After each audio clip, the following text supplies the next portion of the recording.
আসসালামু আলাইকুম এভরিওয়ান, সকলকে ওয়েলকাম জানাই মুর্শিদাস ওয়ার্ল্ডে নতুন একটি এপিসোড দেখার জন্য। আজকে আমি আপনাদের জন্য নিয়ে আসছি পেরি পেরি চিকেন রেসিপি। আসুন শুরু করা যাক। কিভাবে মাংসর উপরে পোড়া পোড়া হবে এবং ভিতরে জুসি থাকবে সেই টিপস অ্যান্ড ট্রিক্স সহ আজকের ভিডিও। প্রথমে আমি একটা মশলা রেডি করে নিব। এখানে আমি একটা প্লেটে করে একটা ক্যাপসিকাম নিয়ে নিয়েছি, একটা টমেটো, একটা রসুন এবং একটা নাগামরিচ এবং 3টা তেজপাতা নিয়ে নিয়েছি। এখন একে একে ব্লেন্ডারে আমি দিয়ে দিব। এখানে 4-5টা অরিগানোর পাতা দিয়ে দিলাম। তারপরে দিয়ে দেব ক্যাপসিকাম কাটাগুলা,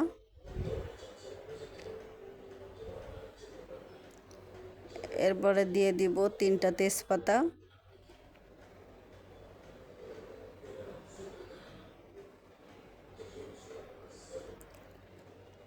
তারপরে দিয়ে দিব রসুনের কোয়াগুলা। আমি এখানে একটা রসুন কেটে 8-10 কোয়া রসুন হয়েছে, সেই রসুনটা দিয়ে দিলাম।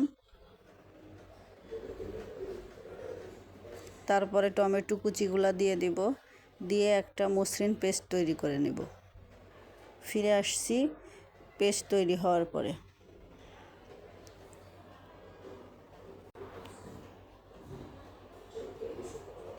আমার পেস্টটি তৈরি হয়ে গেছে। এখন মেরিনেটে চলে যাব। আমি এখানে 1 কেজি চিকেন ভালো করে ধুয়ে পরিষ্কার করে নিয়েছি। এখন একে একে মশলা দিয়ে দিব। 1 চা চামচ চিলি ফ্লেক্স দিয়ে দিলাম, দিয়ে দিব স্বাদ মতো লবণ,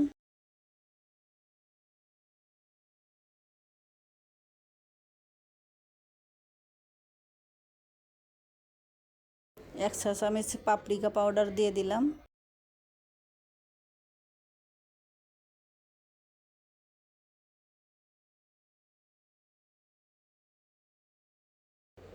1 টেবিল চামচ সয়া সস দিয়ে দিলাম, 1/2 কাপ অয়েল দিয়ে দিলাম, দিয়ে দিব যে পেস্টটা করে রেখেছিলাম ওই পেস্টটা দিয়ে দিলাম, দিয়ে এখন ভালো করে ম্যারিনেট করে রেখে দিব আমি 1 ঘন্টার জন্য।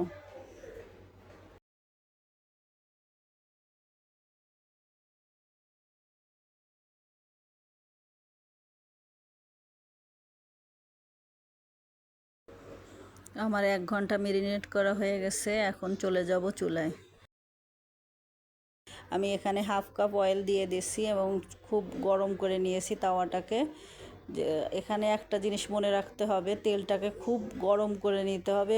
গরম করার পরে মাংসটা যখন দিব হাই হিটে 1 মিনিট পর্যন্ত এক সাইড ভেজে নিব। এক সাইড 1 মিনিট ভাজা হয়ে গেলে তারপরে আমি দ্বিতীয় সাইডে 1 মিনিট দিয়ে দিব, যাতে এইটা করাতে আমার মাংসটা উপরে একটা কোটিং তৈরি হবে, ভিতরে জুসিনেসটা বজায় থাকবে। 1 মিনিট হয়ে গেলে আমি জালটিকে মিডিয়াম টু লো হিটে দিয়ে দিব। এভাবে করে আমি 8 থেকে 10 মিনিট এক সাইড ভেজে নিব। আমার তেলটা কম হয়েছে, এই জন্য আমি আর একটু তেল দিয়ে দিলাম।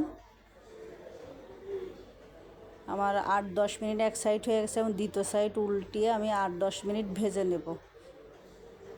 আমার মাংস ভাজা শেষের দিকে। আমার মাংস রেডি হয়ে গেছে।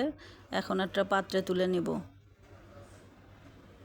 এবং এটা সার্ভ করে ফিরে আসছি। আর ভিডিওটি যদি ভালো লেগে থাকে তাহলে চ্যানেলটি সাবস্ক্রাইব করে পাশে থাকবেন। ধন্যবাদ।